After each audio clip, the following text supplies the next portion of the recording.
Hello hi ಎಲ್ರಿಗೂ ನಮಸ್ಕಾರ. ನಾನಿವತ್ತು ಒಂದು ಗೌನ್ ಸ್ಟಿಚ್ ಮಾಡೋಣ ಅಂದ್ಕೊಂಡಿದ್ದೀನಿ. ರೆಡ್ ಆ್ಯಂಡ್ ಗ್ರೀನ್ ಕಾಂಬಿನೇಷನಲ್ಲಿದೆ ಸ್ಯಾರಿ, ಬಾರ್ಡ್ರ್ ಸ್ಯಾರಿ ಚೆನ್ನಾಗಿದೆ. ಇದಕ್ಕೆ ಫ್ರಿಲ್ ಇಟ್ಟೇ ಸ್ಟಿಚ್ ಮಾಡಬೇಕಾಗುತ್ತೆ. ಇದಕ್ಕೆ ಲೈನಿಂಗ್ ಎಲ್ಲ ಮ್ಯಾಚ್ ಮಾಡ್ತಾ ಇದ್ದೀನಿ. ಇವರು ಅರ್ಜೆಂಟ್ ಇದೆ ಅಂತ ಹೇಳಿದ್ದಾರೆ. ಅರ್ಜೆಂಟ್ ಅಂದರೆ ಪಾಪ ಇವ್ರು ಈ ಸ್ಯಾರಿ ಕೊಟ್ಟು ಸುಮಾರು ಒಂದು 6 ಮಂತ್ ಆಯಿತು. ಆವಾಗಿಂದ ಅವರು ಏನು ಕೇಳಿರಲಿಲ್ಲ, ಇವಾಗ ಬೇಕೇ ಬೇಕು ಅಂತ ಹೇಳ್ತಿದ್ದಾರೆ. ಸರಿ ಆಯಿತು, ಇವಾಗ ಸ್ವಲ್ಪ ಎಲ್ಲ ಗೌರಿ ಹಬ್ಬ ಎಲ್ಲ ಮುಗ್ದಿದೆ, ನಾನು ಫ್ರೀನೇ ಇದ್ದೀನಿ. ಇನ್ನು ನೆಕ್ಸ್ಟ್ ದಸರಾ ತನಕ ಸ್ವಲ್ಪ ಫ್ರೀನೇ ಇರ್ತೀವಿ, ಮತ್ತು ಬ್ಯುಸಿ ಆಗಿಬಿಡ್ತೀನಿ. ಇನ್ನೊಂದು ವೀಕ್ ಅಷ್ಟೇ ಸ್ವಲ್ಪ ಫ್ರೀ ಇರ್ತೀನಿ. ಸರಿ ಈ ಟೈಮಲ್ಲಿ ಮಾಡ್ಕೊಡ್ಬೇಡ ಅಂತೇಳಿ ಲೈನಿಂಗ್ ಎಲ್ಲ ಕಟ್ ಮಾಡ್ಕೊತಾ ಇದ್ದೀನಿ. ಅವ್ರಿಗೆ 2 ಡೇಸ್ ಟೈಮ್ ತೊಗೊಂಡಿದ್ದೀನಿ. ಗೌನ್ ಅಂದರೆ ಒಂದೇ ದಿನದಲ್ಲಿ ಮಾಡೋದು ಸ್ವಲ್ಪ ಕಷ್ಟ ಆಗುತ್ತೆ, ಸ್ವಲ್ಪ ಟೈಮ್ ಬೇಕಾಗುತ್ತೆ. ಸೊ ಯಾಕೆಂದರೆ ಇವಾಗ ಆಲ್ರೆಡಿ ಸಂಜೆ ಆಗಿದೆ, ನೈಟು.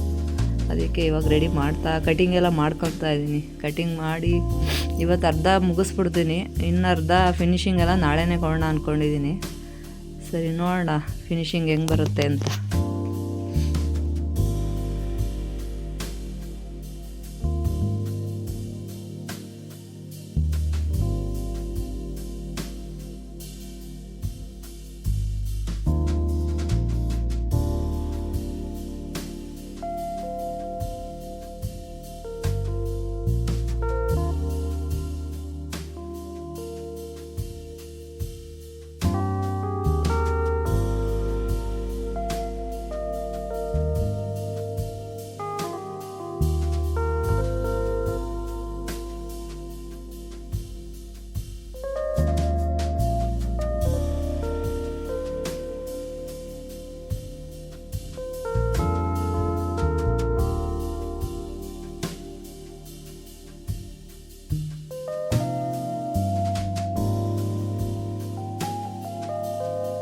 ನೋಡಿ ಈ ರೀತಿ ಬಂದಿದೆ.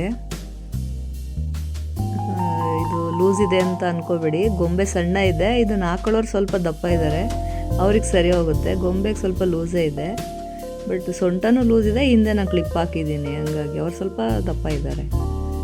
ನೋಡಿ ಹೇಗಿದೆ ಲುಕ್ಕು. ಇದು ಕೋಟ್ ಬರುತ್ತೆ, ಹಾಕಿ ತೋರಿಸ್ತೀನಿ.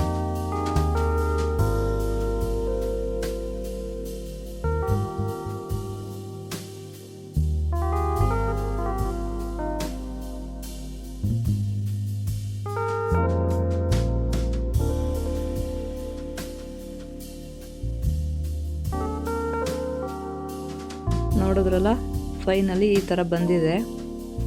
ಮೇಲ್ಗಡೆ ಇದು ಕೋಟ್ ಬರುತ್ತೆ, ಬೆಲ್ಟ್ ಬರುತ್ತೆ. ಇದು ಕೋಟು ಬೆಲ್ಟ್ ಎಲ್ಲ ಇಲ್ಲದೇನೂ ಹಾಕ್ಬೋದು, ಪ್ಲೇನಾಗಿ ಹಾಕಿ ಬರೀ ಸಿಂಗಲ್ ಬೆಲ್ಟ್ ಹಾಕಿದ್ರೂ ಚೆನ್ನಾಗಿರುತ್ತೆ. ಇದರ ಕೋಟ್ ಹಾಕಿದ್ರೂ ಚೆನ್ನಾಗಿ ಕಾಣಿಸುತ್ತೆ, ಸ್ವಲ್ಪ ಗ್ರ್ಯಾಂಡ್ ಲುಕ್ ಬರುತ್ತೆ. ಫೈನಲ್ ಲುಕ್ ಹೆಂಗಿದೆ ಅಂತ ಹೇಳಿ ಫ್ರೆಂಡ್ಸ್. ಲೈಕ್ ಮಾಡಿ, ಕಮೆಂಟ್ ಮಾಡಿ, ಶೇರ್ ಮಾಡಿ, ನನ್ನ ಯೂಟ್ಯೂಬ್ ಚಾನಲ್ನ ಸಬ್ಸ್ಕ್ರೈಬ್ ಮಾಡಿ, ಹಂಗೆ ಒಂದು ಲೈಕ್ ಮಾಡಿ. Thank you.